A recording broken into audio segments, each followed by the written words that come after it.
امام حاکم لکھتے ہیں اہل بیت کی تعظیم کیسے ہو، تو رسول پاک نے فرمایا میری اہل بیت کو اپنے درمیان وہ جگہ دو، میری اہل بیت کو اپنے درمیان وہ جگہ دو جو جسم میں سر کو دی جاتی ہے، یعنی پورے جسم میں افضلیت سر کو حاصل ہے۔ تو آقا فرماتے میری اہل بیت جب تمہارے درمیان ہو، تمہارے درمیان آئے، یا تم اہل بیت تک پہنچو یا اہل بیت کی محبت تعظیم اور توقیر کا معاملہ ہو، حضور فرماتے ہیں میری اہل بیت کو اپنے درمیان وہ جگہ دو جو جسم میں سر کو دی جاتی ہے، اور فرمایا سر کے اندر آنکھوں کو دی جاتی ہے۔ آقا فرماتے ہیں جس جسم میں سر کی جگہ ہے اور سر میں آنکھوں کی جگہ ہے وہی میری اہل بیت کو جگہ دیا کرو۔ اور آقا فرماتے ہیں انسان سر اور آنکھوں ہی سے تو ہدایت پاتا ہے۔ میرے آقا نے دوسرے مقام پر فرمایا اب سنو، اگر اہل بیت کی تعظیم نہ کرو گے، اہل بیت سے محبت نہ کرو گے، اہل بیت سے الفت نہ کرو گے، ہوگا کیا؟ آقا کریم فرماتے ہیں اس حدیث کو بھی جو ہے وہ امام حاکم نے اپنی مستدرک میں نقل فرمایا۔ اس پروگرام کا مقصد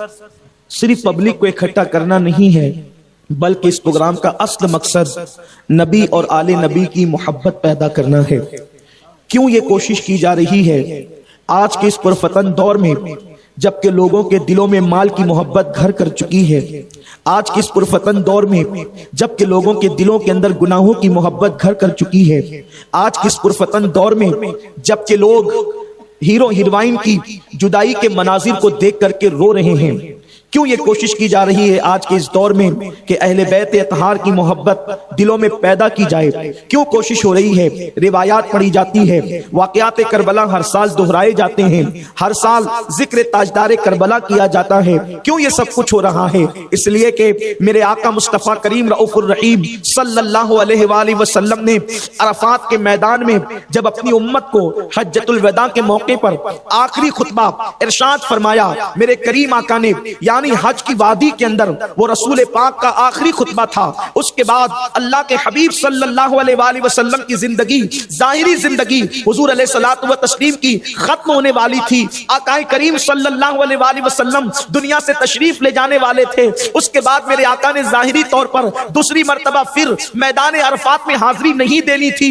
میرے آقا صلی اللہ علیہ وسلم کی نگاہ نبوت، آقا کی نگاہ غیب داں قیامت تک کے حالات کو دیکھ رہی تھی۔ کریم آقا صلی اللہ علیہ وآلہ وسلم نے فرمایا کہ میری امت پر فتنے ایسے برسیں گے، میری امت میں فتنے ایسے ظاہر ہوں گے جیسے کالی رات کے اندر، یعنی جب کالی کالی بدلیاں چھا جاتی ہے تو زوردار بارش کس طریقے سے ہوتی ہے، ویسے امت میں ویسے فتنے ہوں گے۔ آقا کریم صلی اللہ علیہ وآلہ وسلم امت میں ہونے والے فتنوں کو دیکھ رہے تھے۔ منکرین ختم نبوت کا فتنہ دیکھا جا رہا تھا، جرائم کا فتنہ دیکھا جا رہا تھا، نبی کی بے ادبی کا فتنہ دیکھا جا رہا تھا، حضور کی گستاخی کا فتنہ دیکھا جا رہا تھا، حضور سے دور کرنے کا فتنہ دیکھا جا رہا تھا، مال کا فتنہ دیکھا جا رہا تھا، اولاد کی محبت کا فتنہ دیکھا جا رہا تھا، دنیاوی ایجوکیشن کا فتنہ دیکھا جا رہا تھا، برائیوں کے سارے فتنے دیکھے جا رہے تھے۔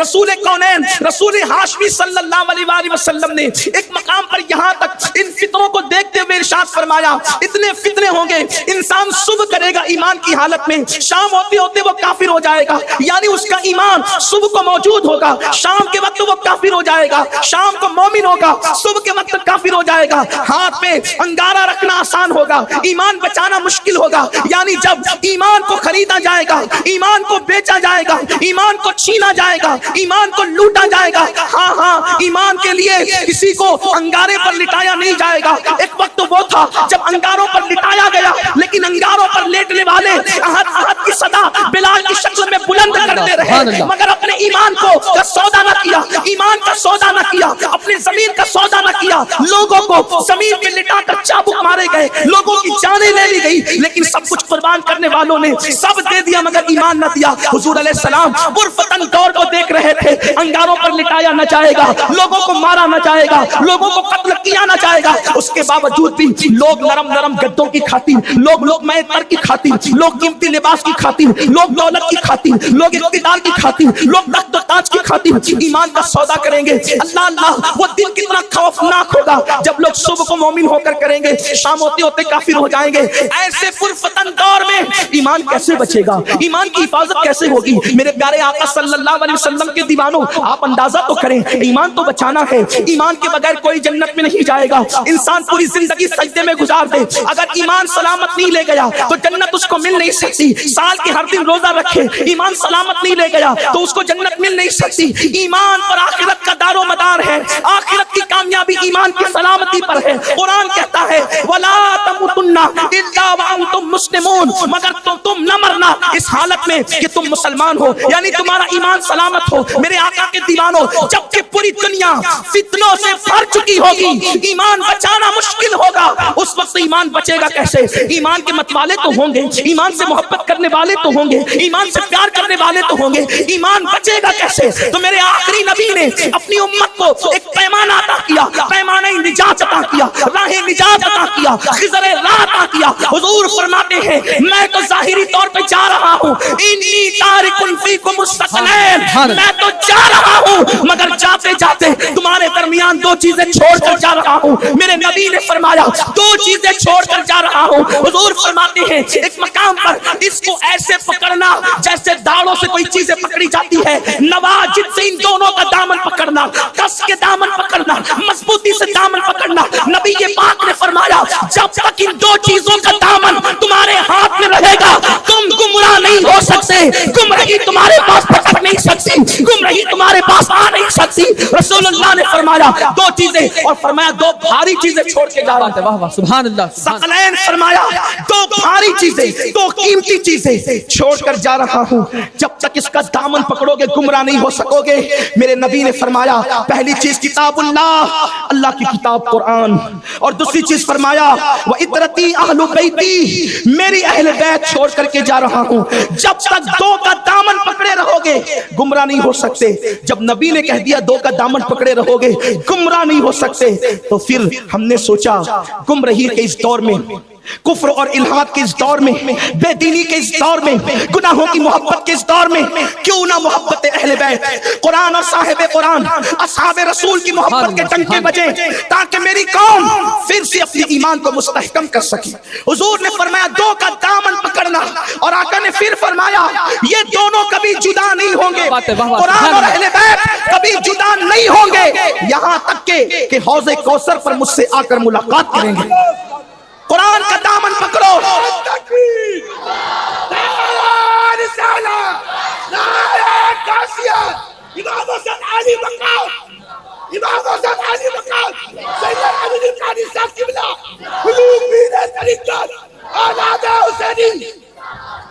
قرآن کا دامن پکڑو اور اہل بیت کا دامن. جب دو چیزیں آپ کے ہاتھوں میں رہے گی, اب اہل بیت کیا ہے اس کی شان ہی پتہ نہ ہو تو محبت کیسے پیدا ہوگی؟ بس ایک چھوٹی سی نوکری کی جا رہی ہے, کوشش کی جا رہی ہے اہل بیت کی محبت پیدا کرنے کی. کیا ضرورت ہے ہر سال اس طرح کی محفلوں کی؟ ضرورت اس لیے ہے کہ محبت اہل بیت پیدا ہو جائے, تو پھر انشاءاللہ گمراہی نہیں ہوگی. قرآن کا دامن ہاتھ میں آ جائے گمراہی نہیں ہوگی. یاد رکھنا حضور سے اچھی ذات دنیا میں کسی کی نہیں, حضور کے صحابہ سے اچھے کسی کے صحابہ نہیں, حضور کی اہل بیت سے اچھی کسی کی اہل بیت نہیں. تو اب آج کا یہ پہلا جلسہ, پہلی محفل جس کا عنوان ہے مودت اہل بیت اور محبت اہل بیت. ہم محبت کریں اہل بیت سے. قرآن کہتا ہے قل لا اسألکم علیہ اجرا الا المودۃ فی القربى.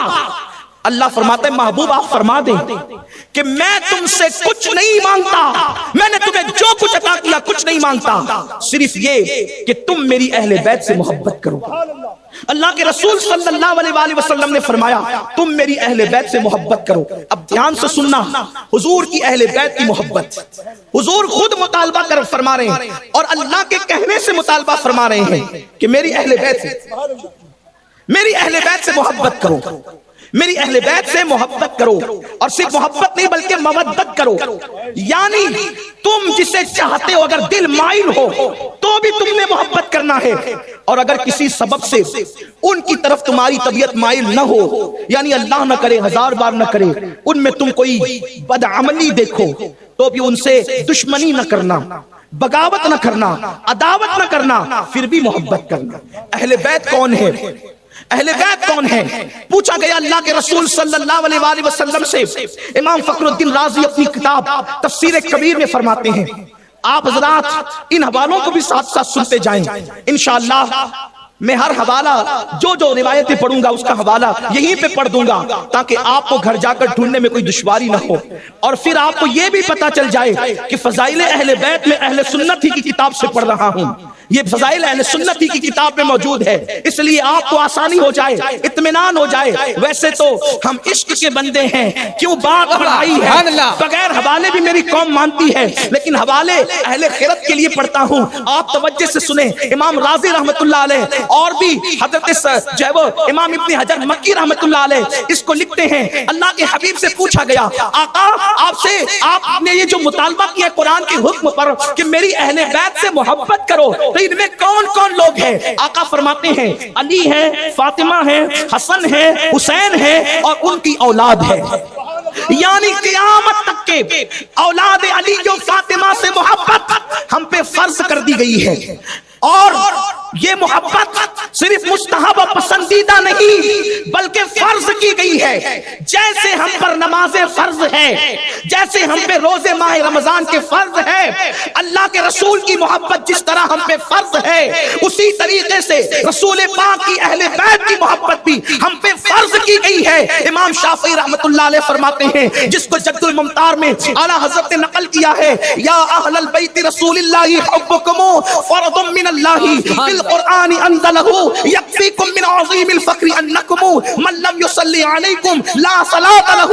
اے نبی کی اہل بیت، آپ لوگوں کی محبت کو اللہ نے قرآن میں ہم پہ فرض قرار دیا ہے، یعنی یہ محبت فرض ہے۔ اور کہتے ہیں کیا آپ لوگوں کے لیے یہ شرف کافی نہیں ہے کہ اس وقت تک ہماری نمازیں مکمل نہیں ہوتی جب تک کہ ہم اہل بیت پہ درود نہیں پڑھ لیتے؟ میرے آقا علیہ السلام کے دیوانوں، کیا شان ہے ان لوگوں کی، یہ رسول پاک کے گھر والے ہیں۔ جب یہ آیہ کریمہ نازل ہوئی کہ اہل بیت کی محبت جو ہے وہ فرض کی گئی ہے، تو حضور علیہ السلام نے فرمایا علی و فاطمہ، حسن اور حسین اور قیامت تک کہ ان کی اولاد کی محبت تم پر لازم کر دی گئی ہے۔ یہ کون لوگ ہیں جن کو کی محبت اللہ نے قرآن میں فرض کی ہے؟ اب ذرا دھیان سے آگے آنے والی گفتگو کو سماعت کریں۔ میرے آقا صلی اللہ علیہ وسلم کے دیوانوں، یہ حدیث مبارکہ کنز الامال شریف کے اندر موجود ہے جس کو میں پڑھنے جا رہا ہوں۔ کیا ہے یہ حدیث پاک؟ دل کے کانوں سے سنیں۔ اللہ کے حبیب علیہ السلام فرماتے ہیں، حضرت سیدنا ابو موسیٰ اشعری رضی اللہ تبارک و تعالیٰ ارشاد فرماتے ہیں کہ عرش کے نیچے ایک قبہ ہے،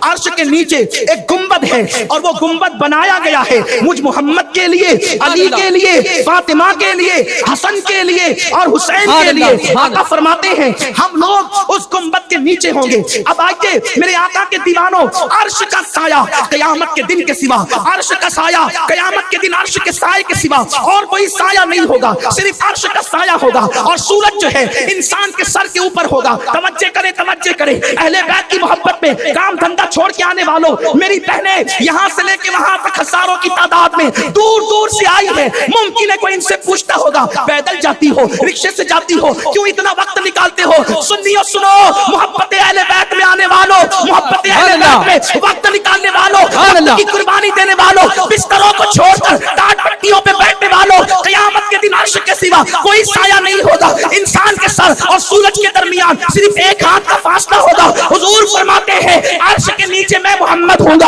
اور علی ہوں گے، اور فاطمہ ہوگی، اور حسن ہوں گے، اور حسین ہوں گے، اور جو ہم پانچوں سے محبت کرتے ہوں گے ان کو بھی عرش کے نیچے رکھا جائے گا۔ سبحان اللہ، نعرہ تکبیر، نعرہ رسالت، نعرہ حیدری، نعرہ حیدری، سید ابو بکر صاحب قبلہ، اولاد حسینی، اولاد رسول، نعرہ تکبیر، نعرہ رسالت، پاس نعرہ پنجتن کے ایک نعرہ حیدری، پاس نعرہ پنجتن کے ایک نعرہ حیدری۔ دیکھیے ٹائم ہمارے پاس کم ہوتا ہے، 10 بجے تک پروگرام ختم ہونا ہے۔ بھئی آپ کی محبت کی قدر کرتے ہیں، تھوڑا ٹائم بچا لیں۔ توجہ کریں، آپ دھیان دیں۔ آپ یہ حدیث جس کو بھی میں نے آپ کے سامنے پڑھا، یہ لکھا ہوا ہے، یہ حدیث پاک ہے۔ آپ دھیان میری طرف فرمائیں۔ سبحان اللہ، سبحان اللہ۔ السوائق المحرقہ کے اندر یہ حدیث ابن حجر نے لکھی ہے کہ قیامت کے دن اہل بیت سے محبت کرنے والوں کا دسترخوان، قیامت کے دن، سبحان اللہ، قیامت کے دن جب لوگ نفسی نفسی کہیں گے، زبانیں لوگوں کی سوکھ کر سینے پہ لٹک رہی ہوگی، بی بی زہرا کے نام پہ محفل میں آنے والوں، امام حسین کی محفلیں سجانے والوں، جب لوگوں کی زبانیں سوکھ کر سینے پہ لٹک رہی ہوگی، حسین والوں کے لیے اللہ عرش کے نیچے دسترخوان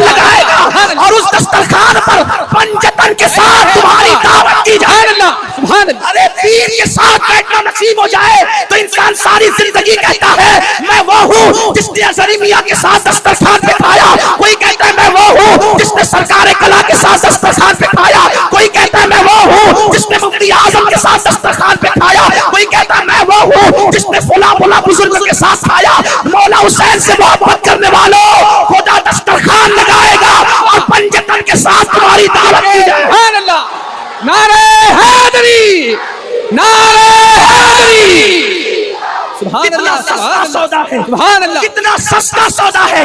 بچے کو اہل بیت کی محبت پلا دو، بچے کو اہل بیت کا دیوانہ بنا دو، اس لیے کہ نبی فرما رہے ہیں۔ اور میں نے تو آپ کتابوں کے حوالے ہی پڑھنے ہیں نا۔ سبحان اللہ،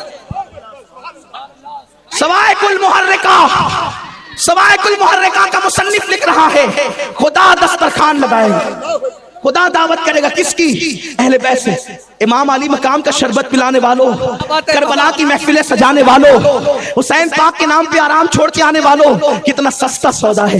لوگ کہتے ہیں ہر سال محفل کیوں؟ میں کہتا ہوں اس لیے کہ ہر سال کی یہ محفل قیامت کے دن کی محفل کی ذریعہ تو بن جائے گی نا، وہاں بھی محفل ہوگی، پنجتن کے ساتھ دعوت ہوگی۔ سبحان اللہ۔ پھر اس کے بعد میرے کریم آقا پنجتن کی شان کیا بیان کرتے ہیں؟ محبت بھی، محبت دل میں بٹھاؤ، بچے کے دل میں، یہاں سے سن کے جانا تو بچوں کو بھی بتانا، ہمارے مرنے کے بعد ہماری اولاد بھی پنجتن کی دیوانی ہو جائے، صحابہ خلفائے راشدین اہل بیت اطہار ان سب کی اولیاء اللہ کی محبت کی گن گانے لگ جائے۔ کریم آقا فرماتے ہیں، یہ حدیث بھی کنز الامال شریف سے لی گئی ہے، کریم آقا فرماتے ہیں کہ جب تم اذان سنا کرو تو اذان سننے کے بعد میرے لیے وسیلے کی دعا کرو، مقام محمود کی دعا کرو۔ یہ مقام محمود کیا ہے؟ ذرا دل کے کانوں سے سننا میرے آقا کے دیوانوں، کنز الامال شریف سے حدیث پڑھ رہا ہوں۔ میرے کریم آقا فرماتے ہیں جب اذان سننا تو میرے لیے وسیلے کی دعا کرنا، میرے لیے مقام محمود کی دعا کرنا۔ کریم آقا مقام محمود کیا جانتے ہیں؟ مقام محمود یہ ہے، الگ الگ تشریح کی گئی ہے، بلکہ میرے امام اعلیٰ حضرت نے تو یہاں تک کے لکھا ہے کہ مقام محمود یہ ہے کہ اللہ رب العزت کے دائیں طرف، اللہ آگے پیچھے دائیں بائیں سے پاک ہے، لیکن صرف سمجھانے کے لیے اللہ کے عرش کے دائیں طرف حضور علیہ السلام کی کرسی ہوگی، حضور کے ہاتھ میں ایک جھنڈا ہوگا، اس کو لواء الحمد کہتے ہیں۔ حضور علیہ الصلوۃ والتسلیم کو تمام اولین اور آخرین اس منصب پر دیکھیں گے اور دیکھ کر تعریفیں کریں گے اور تعریفیں کریں گے، حضور کی تعریف کر کے حضور کی تعریف اللہ کرے گا، اللہ سے سن کر انبیاء کریں گے، انبیاء سے سن کر صحابہ کریں گے، اصفیاء کریں گے، اولیاء کریں گے، اقطاب کریں گے، سب کریں گے، یہاں تک کہ مومن و کافر سب کے سب حضور کی تعریف کریں گے۔ اللہ اللہ اتنی تعریف ہوگی کہ پورا میدان محشر گونج جائے گا نبی کی تعریف سے، اس لیے کہ صبا وہ چلے کہ باغ پھلے، وہ پھول کھلے کہ دن ہو بھلے، لوا کے تلے ثنا میں کھلے رضا کی زبان تمہارے لیے، سب ان کی شان میں رتب اللسان ہوں گے۔ آج جو ان کی توہین کرتے ہیں وہ بھی وہاں تعریف کریں گے، لیکن پھر نہ مانیں گے۔ قیامت میں اگر مان گیا، دیکھ کر ماننے والوں کو کچھ نہیں ملتا، بن دیکھے ماننے والوں کو انعام ملا کرتے ہیں۔ اللہ اللہ، اب وہ جو مقام محمود ہوگا وہ صرف حضور کا حصہ ہے۔ توجہ، مقام محمود صرف حضور کا حصہ ہے، وہ مقام کسی کو نہیں ملے گا۔ کنز الامال کی حدیث ہے، میرے آقا کریم آقا سے پوچھا گیا یا رسول اللہ اس مقام وسیلہ پر، مقام محمود پر آپ اکیلے ہوں گے یا آپ کے ساتھ کوئی اور بھی ہوگا؟ آپ اکیلے ہوں گے یا کوئی اور بھی ہوگا؟ حضور فرماتے ہیں ہاں ہوں گے، میرے ساتھ علی ہوں گے، فاطمہ ہوگی، حسن ہوں گے، حسین ہوں گے۔ سبحان اللہ، سبحان اللہ، مقام محمود پر، مقام وسیلہ پر یہ حدیث آقا کریم علیہ السلام فرماتے ہیں وہاں یہ میرے ساتھ ہوں گے۔ آقا کریم صلی اللہ علیہ وآلہ وسلم نے کہیں اہل بیت کو جدا نہیں کیا، کہیں جدا نہیں کیا، ان کی شانیں بیان کی۔ آقا نے یہاں تک فرمایا میری اہل بیت کے بارے میں تم آزمائے جاؤ گے، تمہارا امتحان لیا جائے گا کہ میرے بعد تم میری اہل بیت کے ساتھ سلوک کیا کرتے ہو، یعنی محبت کرتے ہو یا نہیں کرتے، احترام کرتے ہو یا نہیں کرتے، تعظیم کرتے ہو یا نہیں کرتے۔ اس لیے کہ صاحب شفا نے لکھا ہے کہ حضور علیہ السلام کی محبت جس طرح ہم پہ لازم ہے، حضور کی نسبت کی وجہ سے اہل بیت کی محبت بھی ایسے ہی لازم ہے۔ آقا کریم صلی اللہ علیہ وسلم فرماتے ہیں، یہ حدیث جامع ترمذی کی ہے اور اس کو امام حاکم نے اپنی مستدرک میں بھی لکھا ہے اور اس کو غایت العجابہ کے مصنف نے بھی لکھا ہے۔ حدیث کیا حضور فرماتے ہیں تم اللہ رب العزت سے محبت کرو اس لیے کہ اللہ تمہیں نعمتیں دیتا ہے، کھلاتا ہے، پلاتا ہے، جلاتا ہے، اس کی نعمتیں تم استعمال کرتے ہو، سب کچھ اس نے دیا، اس کی نعمتیں تم پر ہے، اس لیے تم اللہ سے محبت کرو۔ اور فرماتے مجھ سے محبت اللہ کے لیے کرو، کیونکہ اللہ سے محبت اس لیے کہ اس نے تمہیں نعمتیں دی، اور مجھ سے محبت اس لیے کہ اللہ کا رسول ہوں، مجھ سے محبت اللہ کے لیے کرو۔ اور فرماتے ہیں کہ میری اہل بیت سے محبت میری خاطر کرو۔